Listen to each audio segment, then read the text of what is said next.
Go to 1-800-Flowers.com. Find the perfect gift. And wow the people you love. Wow. This is amazing.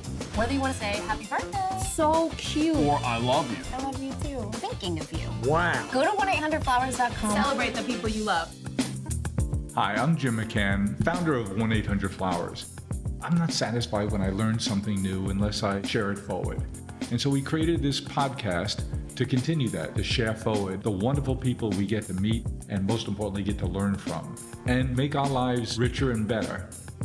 Together we'll cover the human experience. And for me, the human experience is foundational in the idea of relationships. The topics will be far-reaching, but common element you'll see here is it's all about relationships. So I invite you to join us on this journey. Come experience it with us, share your thoughts and ideas, and become part of our community. We'd love to have you.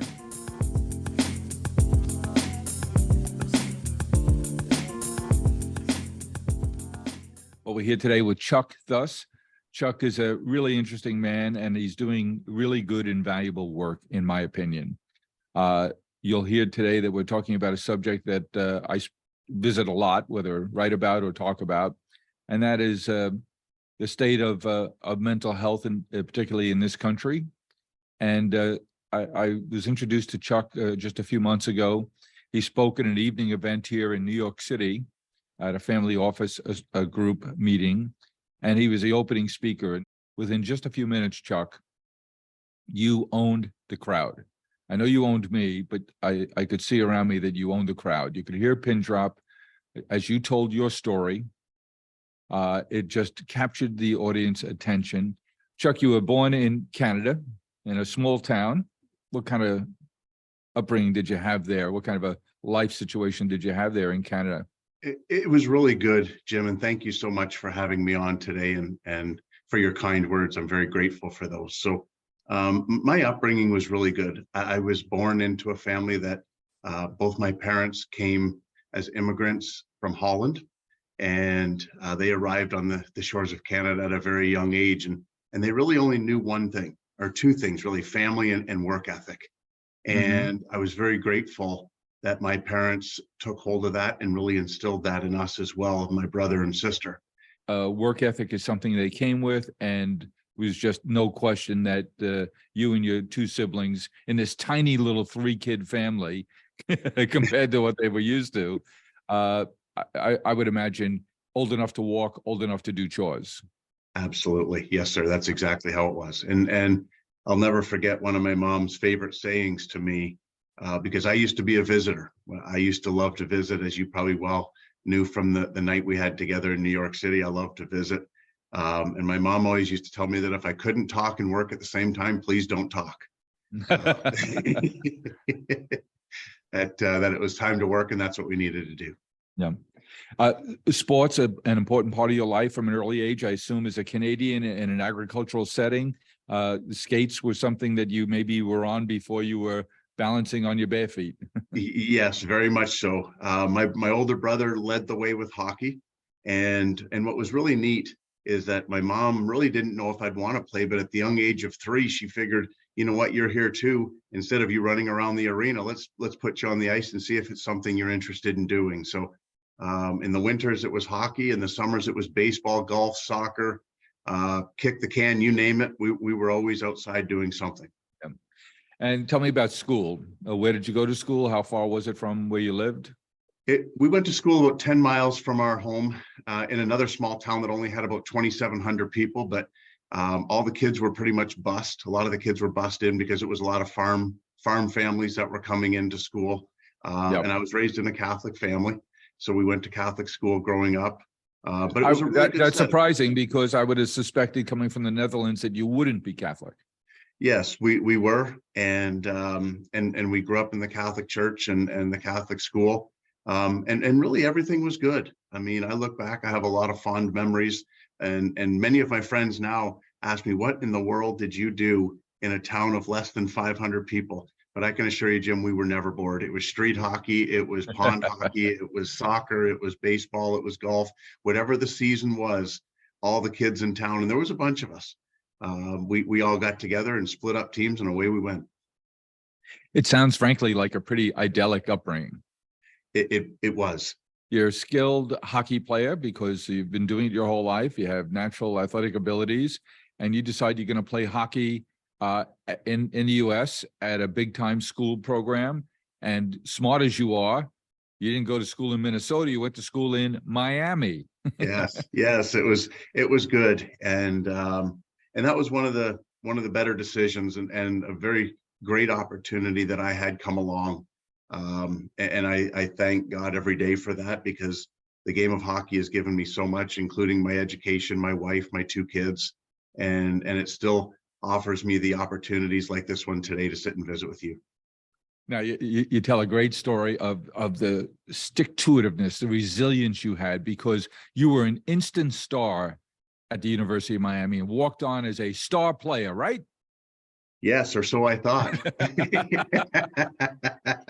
At least I thought I was. Yeah, I was a walk-on because I had played what the NCAA considered to be professional hockey the year before. And so I had lost my NCAA eligibility, but Miami was willing to appeal that. And because of that, I was deemed I needed to walk on just in case it didn't work out. So, and things, as most people would say, didn't work out for my first 3 years. How much ice time did you see in game? For my first 3 years, I didn't see a minute of varsity ice hockey time. Not a minute. Not a minute. But you're still there. And by the way, when hockey season's over, what are you doing? I'm working out, and a lot of times I'm going back to my home in Ontario and driving 30 or 45 minutes to the gym so I can work out and get stronger, and just kind of doing my thing to continue to get better and better and just stick to it. So you're working out, and you're a goaltender. Yes. And you think you're pretty good, and you find out that coaches think there's some people better. In fact, everybody is better, but you're on the team and you stick to it. So 3 years, all that working out, all that perseverance, not a minute of ice time in a game. What happens in your senior year? I was actually cut from our program after my sophomore year, but many people would say that goaltenders aren't the smartest guys on the ice. I may I may argue that a little bit, but I came back my junior year, and it was very much the same, Jim. I didn't play at all. As a matter of fact, I only practiced about 5 or 6 times with the varsity team that year. I was with the JV team the whole year. But came back my senior year, had an opportunity to try out for the varsity team, and made it as the backup goalie. So I was a pretty happy guy, to say the least. But then you get some ice time.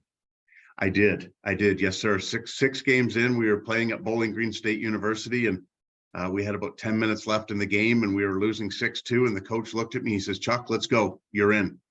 And I looked at him, and he says, "Yeah, I'm talking to you. Let's go. You're in." And I wasn't really sure what to think, but I jumped over the boards, grabbed my mask and grabbed my stick, and away I went. And I'll never forget, Jim, the feeling of standing there in the middle of Slater Ice Arena at Bowling Green. And I just kind of looked around, looked at my teammates, and I stood there and I started to cry. Here I was, my dream. I was living it, and all the work that I had put in, it was paying off in that moment. And I remember thinking to myself, if I don't play another 10 minutes, if I don't play another game, no matter what, these 10 minutes, I'm going to live them to the fullest, and I'm going to enjoy it. And I've done it. And but that little did I know at that moment, and my friend Andrew Miller at the time came back, and he told me it was just the beginning. I thought he was crazy, but it worked out that was really just the beginning of really a miracle season, and a season that I'll never forget.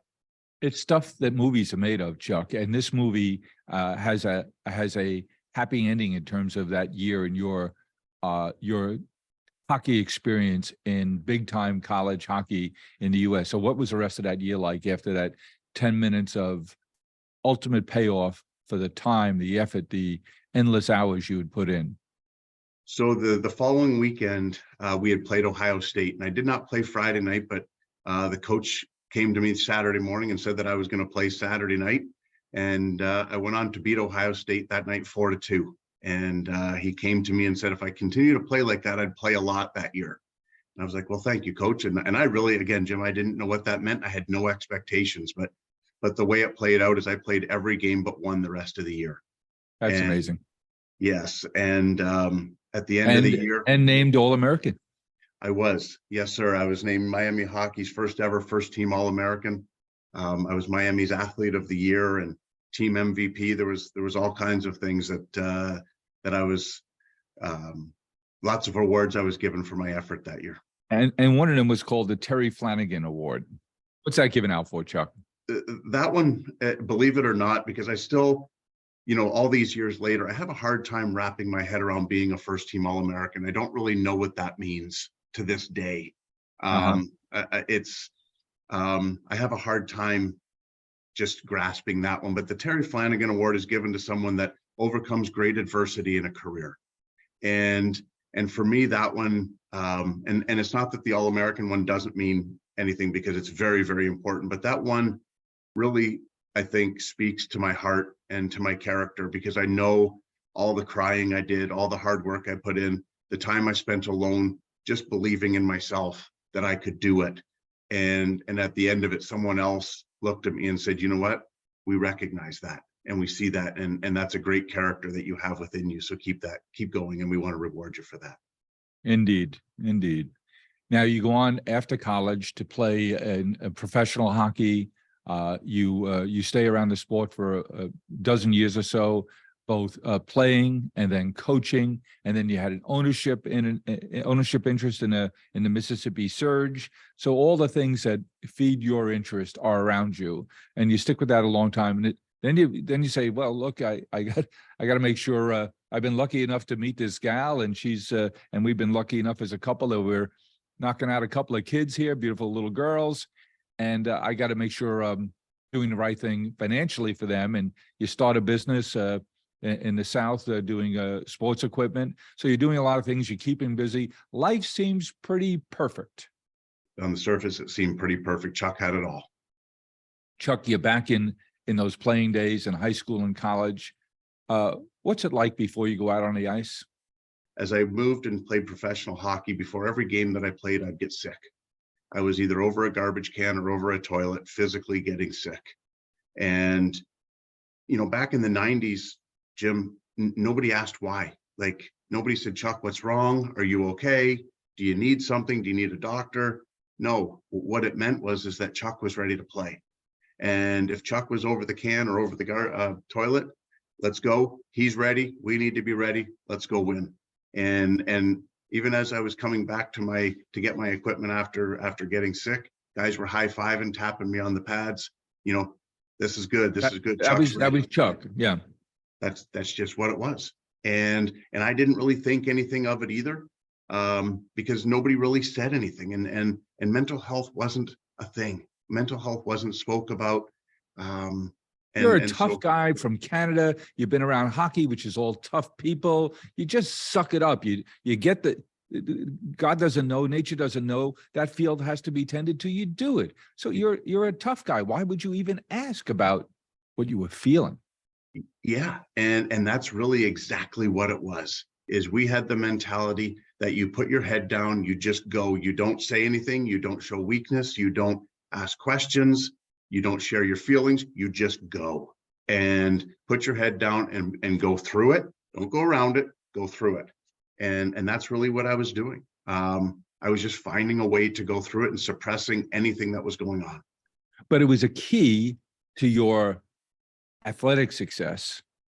It was a key to your successes as a person, but it was also the key to not addressing this underlying illness, and it was making it worse. 100%. It really played both sides. It played the good and the bad, I guess, if you would like to say, because that mentality that I had of just keep going and just put your head down and don't stop and believe in yourself. That's what got me to be an All-American. That's what got me to do the things at Miami and play pro hockey.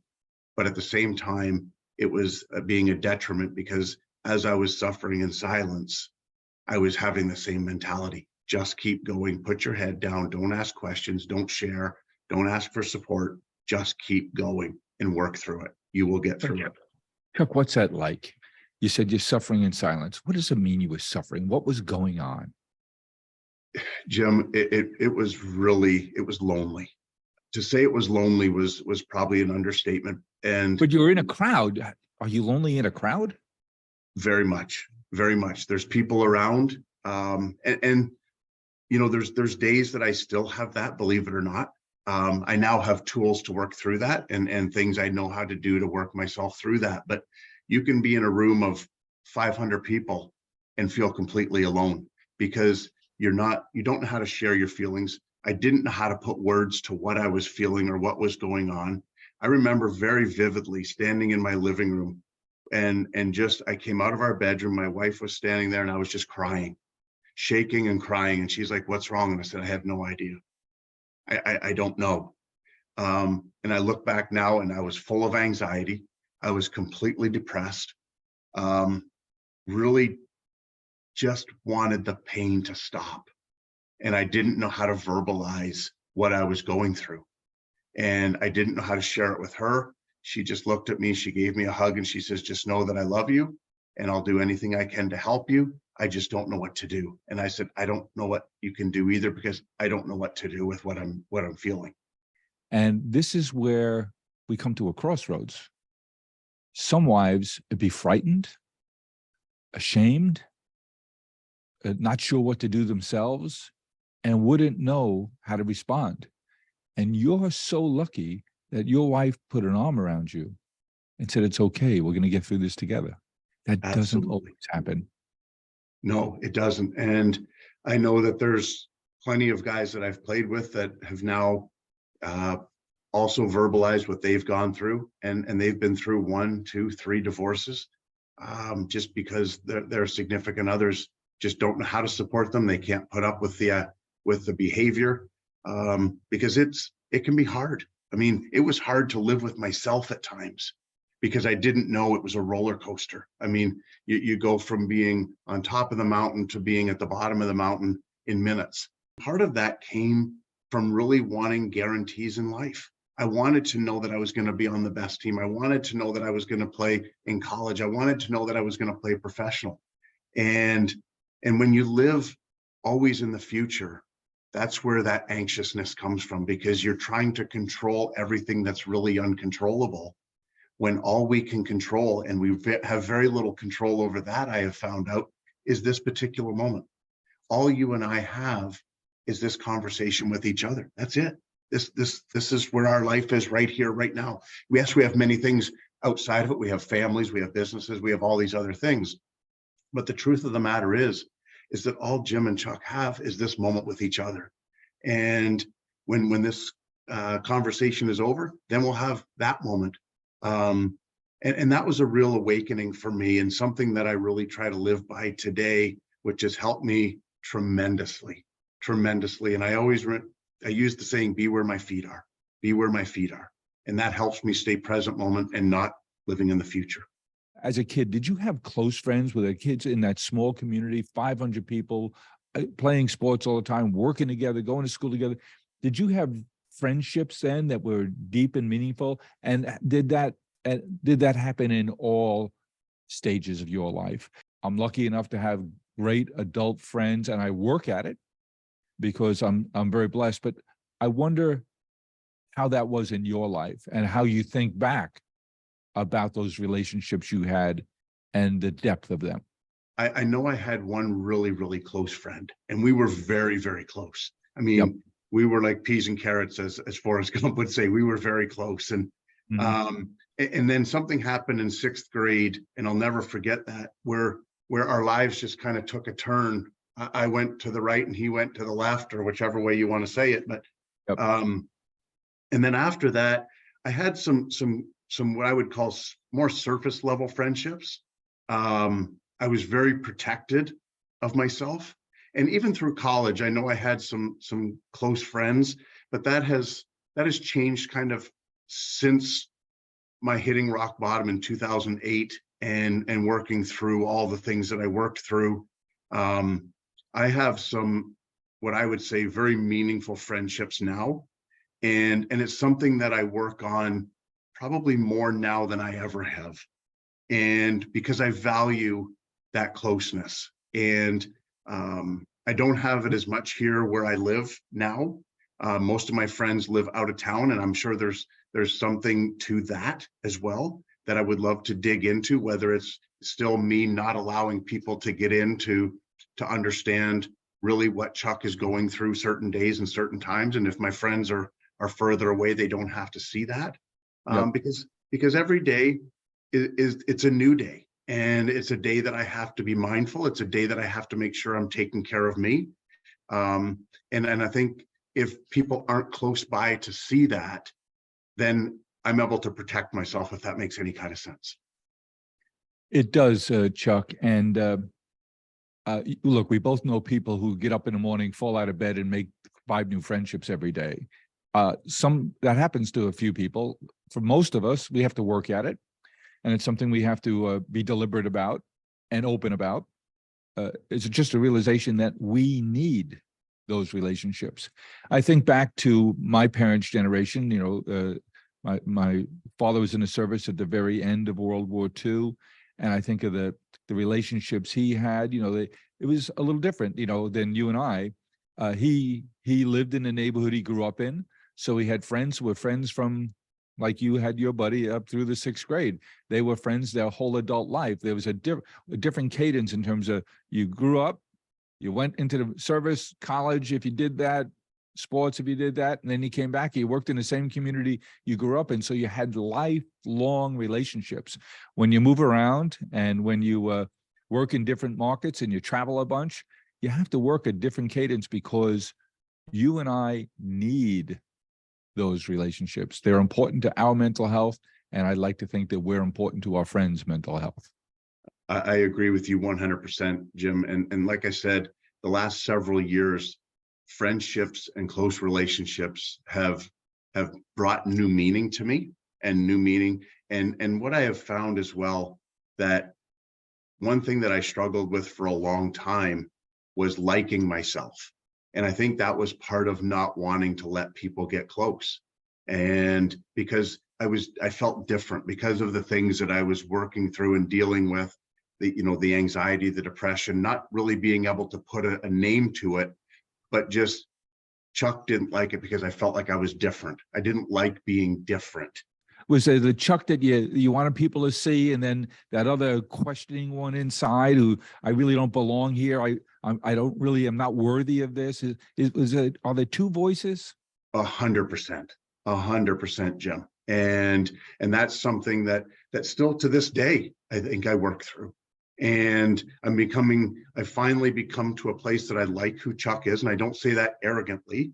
I realize that I'm different. But that different is a gift. And being different has given me an opportunity to be of service and to work with people and to share things that I've been through, in hopes that I can help their journey and make their journey better through this life cycle that we're in. But I never really accepted that until probably, I'm going to say now I'm just over 50. So maybe 8 or 9 years ago, I finally started to accept that. So it's not very new for me. I mean, it's pretty new, I should say, for me to really accept and love who I am. For the purposes of giving a lifeline to our friends and community members here, which you are doing here, let's talk a little bit about what it's like when it's bad. We all know people, are people who've suffered with severe anxiety and depression, and we don't know what to do, and we don't know how to recognize it. And lots of times we just can't even understand, what does that feel like? Chuck, what does that feel like when it's really low? There's a lot of words, Jim, that come to mind. And I get emotional when I talk about it, because it's very lonely. And people hear the words lonely and dark, but you feel like you're not worth anything, like the world would be better without you, the world wouldn't miss you, that you're not really bringing any benefit to anything or anyone. Is there a sense of it's painful and you don't know what to do about it? 100%. You feel like you're a hamster in a wheel. Like when you go to the pet store and you see that hamster running on the hamster wheel, you feel just like that, and you have no idea how to jump off. And it goes from one day to the next, to the next, to the next, to the next. And there's no way to stop it. You're in your head, you hear voices. The voices are telling you all kinds of things, from you're no good to you're useless to your wife doesn't love you, she's just settled for you. Your kids are looking at you and they're thinking, what the heck, how did this guy become my dad? To this day, Jim, I thank my wife because she really protected our kids while I was going through that. She kept them busy. She had them playing school and playing dress up and doing all kinds of things. And she was picking spots where I was maybe in a good place for them to interact with me more. She had to be exhausted at the end of every day. And it was just what she did. And to this day, she'll just tell you that she just did what she had to do. I believe that she was divinely put in my life, because without her and without the lady that I called, I feel pretty certain that you and I aren't having this conversation today. We put our heart into everything we do. We are farmers, bakers, florists, and makers who grow and create with a passion. Made with love at every step of the way. Because at the end of the day, we know you're sending more than a gift. 1-800-Flowers, share with love. Were there times that you were out of options, you couldn't see a way out, the hole was deep and dark, and you thought maybe the world would be better without you? 100%, 100%. And I had those thoughts often. And I don't know, Jim, that I really wanted to die. I don't know if I can honestly say that. I just wanted the pain to stop, but I didn't know how to have the pain stop. I didn't have the tools. I didn't have the knowledge. So when you don't know how to do that, if I don't know how to stop the pain, there was only one way that I knew how to stop it. And that was to take my life, because that would definitely stop it. And I wouldn't have to be on this hamster wheel and in this darkness and be doing it alone any longer. Now, my wife and my kids wouldn't understand. They would, live the rest of their life without me. And I had lost a very, very close friend back in 2006. And he died by suicide. He was a former coach of mine that I got very, very close with. And I remember speaking with his wife and kids and all that they went through and still go through today, every January on the anniversary of his passing. It doesn't get easier, even all these years later. And I didn't want to put my wife and kids through that. That's the out of self realization that saved you and Yes. doesn't save everybody. In fact, I've heard you talk, Chuck, about the fact that it seems to be a disproportionate issue with high performance athletes. Why do you think that is? I think once we lose that sense of belonging to a team, Jim, when we identify as a hockey player, as a football player, as a baseball player, pick your sport, it doesn't matter. We identify that that's who we are. And once we are no longer that, who are we? If I'm not a hockey goalie, who is Chuck? Like, what am I bringing? What value do I bring? What is my purpose? And we lose that sense of belonging. We lose that sense of purpose. We lose that sense of knowing who we are. And that was a lot of the things that I went through and really figured out in my 8-year journey following my call for help. And those are some of the things that I help athletes with today, because I often say, and I'll say to them more than once, you are not just a hockey player. It's just what you do really well. You're not really a hockey player. It's just something you do well. It only took you about 40 plus years to figure that out. Thank God you did. Yes. I was thinking, I said gymnast, I was thinking of a young lady, Simone Biles, who had her mental health issues on center stage in the Olympics. And I think of heroic people like Phelps, the swimmer, who's been public about his mental health challenges. The good news is you got help. And this is where I really need your help. which is to help us understand when we have these issues ourselves, or when we have people in our lives who are suffering with, they're just not right, they're just not getting in the game, they're withdrawing. What can we do to help someone around us who's in pain? I write a pretty good section in my book that I'm working through right now about red flags, and self-medication, Jim, is a big one, whether it be with alcohol, drugs, and really almost self-abuse is that is a big one. That's something that I went through. And I've never used drugs, but alcohol played a pretty important part in my life in a lot of different times when it came to dealing with my anxiety, because I thought that, if I could suppress it, then I felt better, right? But little did I know on the other side of that was depression just waiting with open arms. So I would say that self-medication is one, or lack of self-care is a big one. There's an inverse behavioral reward for people who are having these issues who self-medicate. They drink, they do drugs, because now we as a culture, I know what to do. We have to get them into a program. We have to get them professional help to treat the issue. And we're mistaking the issue to being the abuse. Yes. But 100%. that's just a symptom of the broader issue of the inner turmoil. 100%. If I'm your friend, you're going through these problems and you aren't abusing alcohol or drugs, but I know you're having problems. What will I do? What should I do? What should your friends, what should your coaches have been advised to do to help Chuck and the other Chucks out here? I would just encourage the people that know that other people are suffering is to give them a safe space and let them know that it's okay, whatever it is they're dealing with, it's okay. Because the biggest thing that we do is we make it not okay. Even as a society to this day, Jim, we're still stigmatizing mental illness, that it's a bad thing, or, what could they be dealing with? I mean, I think of like Simone Biles, like you said, Carey Price for the Montreal Canadiens makes $10 million a year. And he didn't play at all this past season because he's working through some things.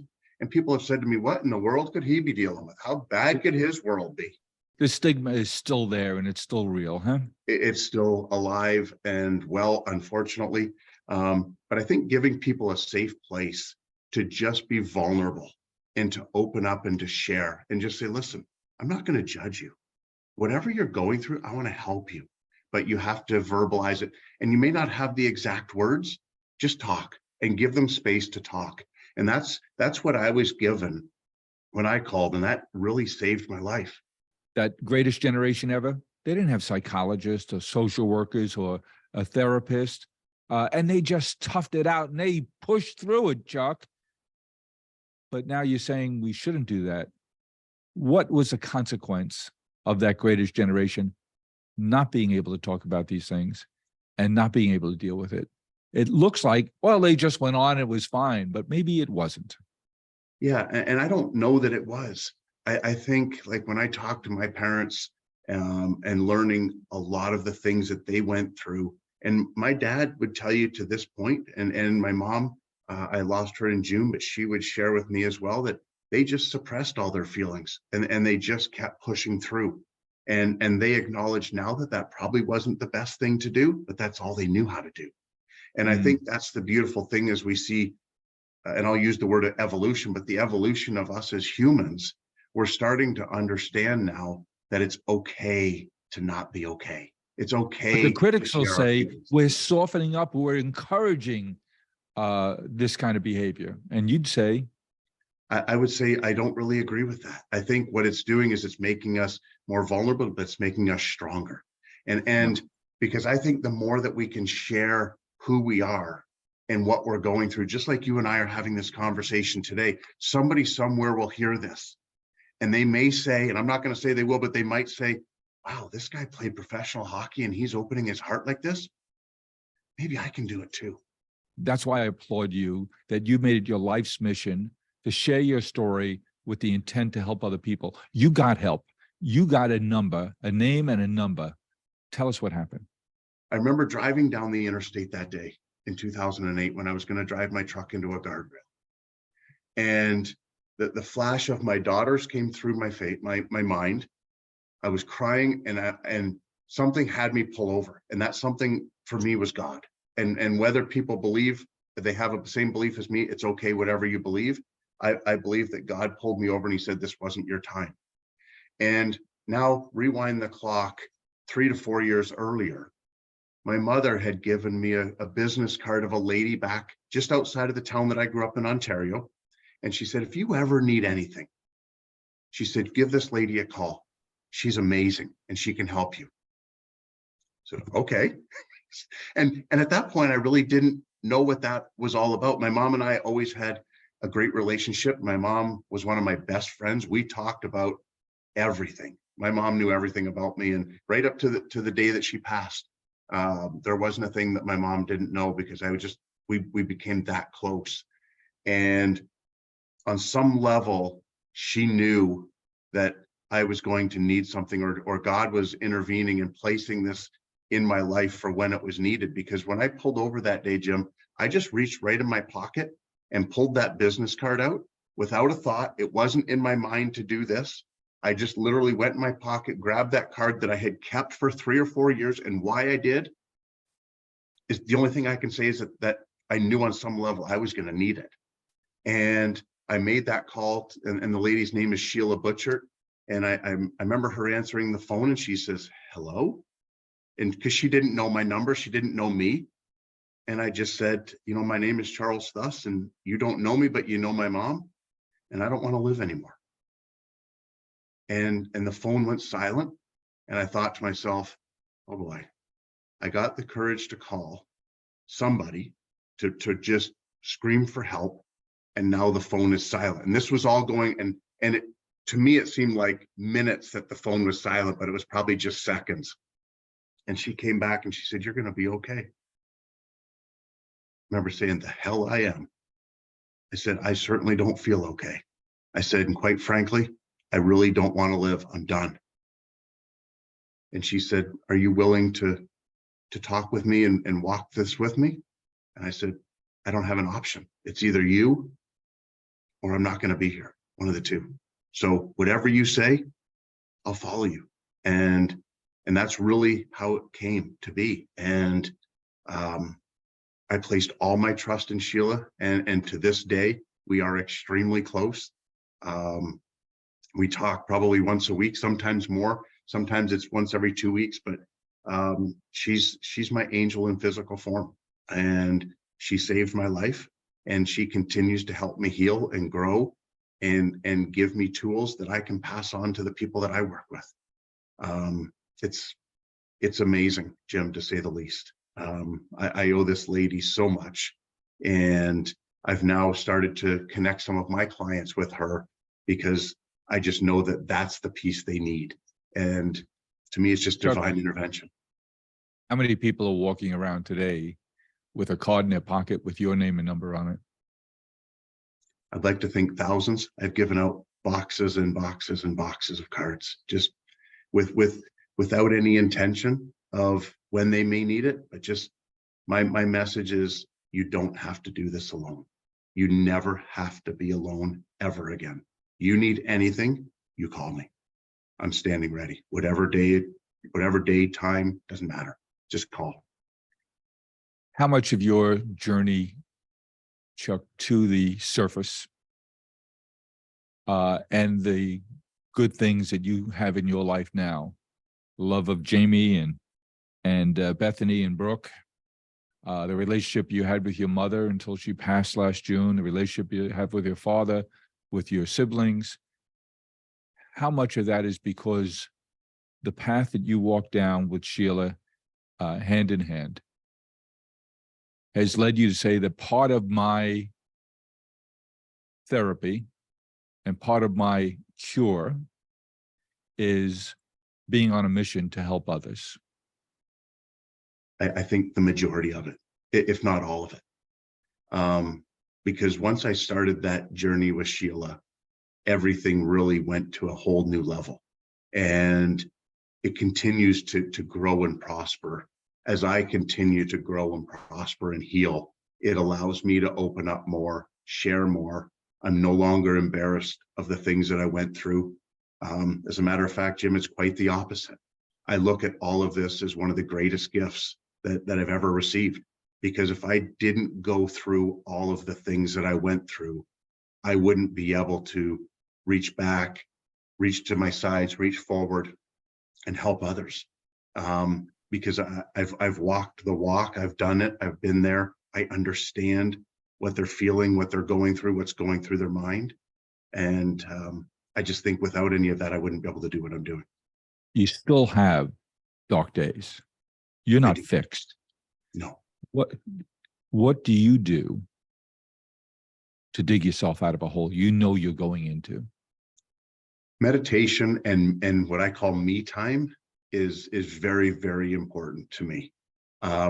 Even just this past weekend, and I don't know, I don't always have to know anymore what it is, but I could feel myself starting to slide on Saturday and into Sunday. And Sunday was a rather tough day for me. But for me, what I do, Jim, then is it's rest, it's alone time, and meditation. Because I bring myself back to center, I reground myself, and I reconnect myself with, for me, it's God, the universe, whatever people want to call it. But if I do those things, meditation, reground myself, and have some me time, I can see myself and I can feel myself pulling right out of it again. How important is it to recognize that you're pulling that blanket of anxiety over your head because it's warm and comfortable? How important it is for you to see the signs of where you're going and know that you have the opportunity and the responsibility to interdict, to take steps to deliberately reject that path. It's vital, because I remember the days that I didn't know that that's where I was going and where it led. And it's comfortable, right? You've been there. You know what it feels like. I know what it feels like. And it's dark and it's lonely, and misery loves company, as they say. And when you get there, boy, the voices and the stories that go on in your head and the tape that replays is comfortable because you've been there. But it's dark and it's lonely. And it's, for me, and I think for millions of others, it's a dangerous place to be. Because I have a lot of guys that I played with, Jim, that are no longer here, or played against, that are no longer here, that I know that they got to that place, that dark and lonely place, and they made a permanent decision to a very temporary situation.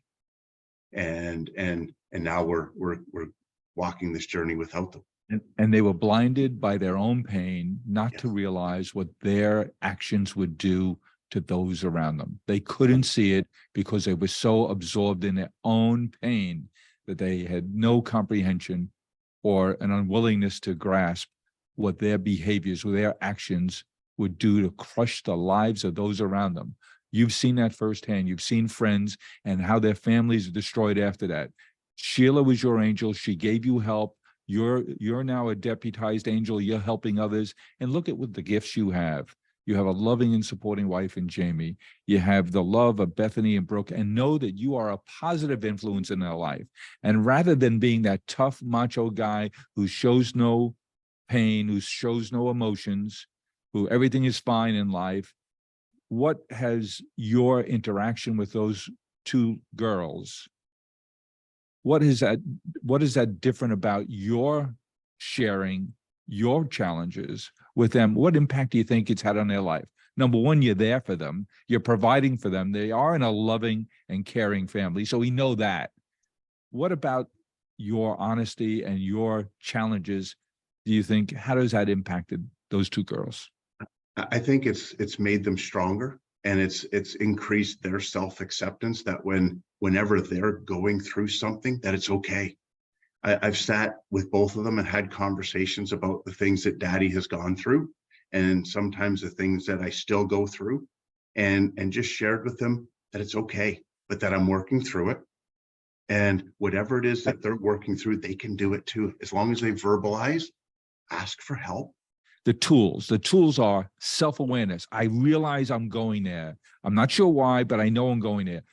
Meditation's important to me. Embracing the fact there's a higher being is important in your life. Knowing that if you don't write things, it's going to hurt not only you, but the people around you. Talk about the other tools that you and Sheila worked on. So we really talked in depth and still do about our purpose and why we're here. And to understand who I was at a core was a big piece. And to understand that really I'm a spiritual being having a human experience, and that it doesn't have to be perfect, that perfect is exactly what it is. Because I always held myself to a standard that everything had to be perfect. It had to be something that was really pie in the sky. And she made me understand through a lot of conversation, and she still reminds me of this today, that we're all perfect exactly how we are. Does it mean that we don't have room for improvement, or there's not things that need to be healed or anything? No, it doesn't. But what it means is that we're perfect exactly how we are, because if we were supposed to be different, we would be. But we're exactly who we are at this moment, because this is who we're supposed to be. And that was a big piece for my self-acceptance, and to really start to fall in love with who I am. And I can share with you, Jim, that every morning I get up, as a matter of fact, I did it right before we connected today. I do a gratitude journal every morning. Tell us about that. I have my book, and it's sitting right behind me. And I take 15 or 20 minutes, and I just write down the things that I'm grateful for. And sometimes they're the same, sometimes they're different. But some of the things that are very constant are, I'm thankful that I'm me. And again, that's not an arrogant statement. I'm just really grateful. Finally, after 51 years, I'm grateful that I'm me. And I'm grateful for this journey that I'm on, because it's a journey of great purpose. It's a journey that really is divinely guided. I thank God every day for my parents. I thank God for my family, for our health, and all the abundance of things that he's given me. But when I do that, it opens my heart to really look at the things first thing in the morning of all the great things in my life, all my friends, all the acquaintances that I have, my amazing business, the people that I get to touch, the people that touch me. And people may look and hear this and understand that Chuck is giving, but I can assure you, Jim, and I've asked many clients this on many different occasions after some amazing conversations. I will end, I'm like, was that conversation good for you today? And they'll be like, oh my gosh, Chuck, it was amazing. I'm like, okay, I just wanted to make sure that I gave you as much as you gave me, because I'm walking away from this conversation today better. And that's the one thing that I love about, one of the things that I love about the work that I do is there's always a two-way street of giving, and my clients give me so much. And this relationship that you and I have today, this is filling my heart. This is setting me up that regardless of what happens today, this is setting me up to have a really good day. And I'm beyond grateful for that. And that may sound funny to a lot of people, but I've just found gratitude in what some people would call some of the smallest things in life, but for me, they're some of the biggest. So Chuck, you spend so much of your time now speaking with audiences, sharing your story. What happens when you do that in public? Has there ever been a time where someone doesn't come up to you afterwards? It's magical. People come up and they just say thank you. They have eyes full of tears, and they just say thank you, and that's really all that they can get out, and that's all they have to say, because I can feel their hurt. I can feel what they're going through. A lot of times I'll give them my number and say, when you're ready, feel free to call me and we'll talk about it. Because I just want, and I've said this already, but I want people to know they never have to be alone. They do not have to do this alone, because when you do it alone, sometimes the final circumstance isn't very good. Final outcome isn't very good. Loneliness is the big, lightly spoken about disease that seems to be plaguing us all. Very much so. And I believe, Jim, that we're just scratching the surface from the pandemic of that loneliness, of this mental health crisis. I think you're starting to see more and more people putting their hand up and saying, I just can't do this by myself anymore. And it's incredibly empowering every time I share my story. It's healing, but it's also empowering for me to just shed a little bit, another layer so that people can see who I am at my core. And that by doing that, how empowering it can be and liberating it can be for them as well, to just say, you know what, I just want to talk. Can we just talk? And then you just give them that space, and it's incredibly healing. Someone's listening out there, watching this on YouTube, listening on their favorite podcast network, and they're saying, my God, my brother, my sister, my mom, my kid is struggling. Chuck, what should they do? I would go give them a hug, tell them that they're deeply loved and that it's okay not to be okay, and that they don't have to do this alone.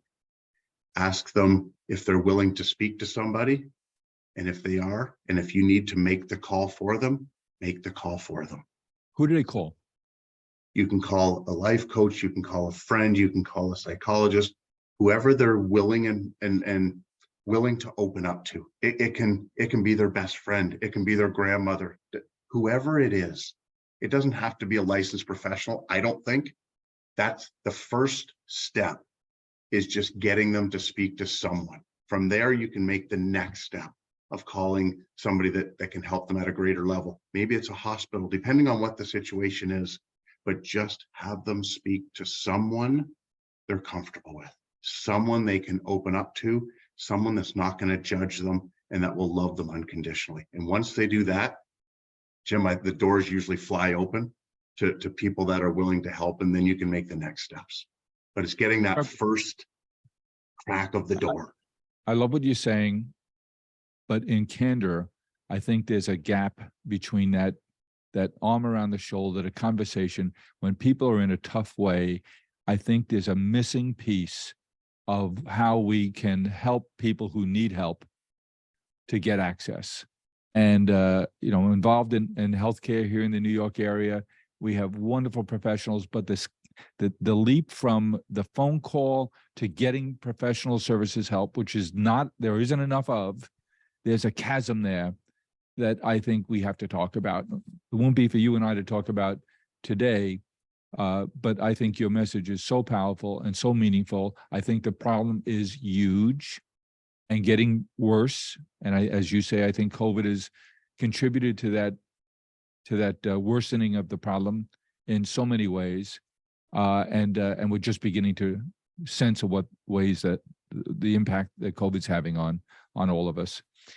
I think there's a missing piece here in the treatment scheme to help people who want to help somebody else or need help themselves to really grab a ring and get out.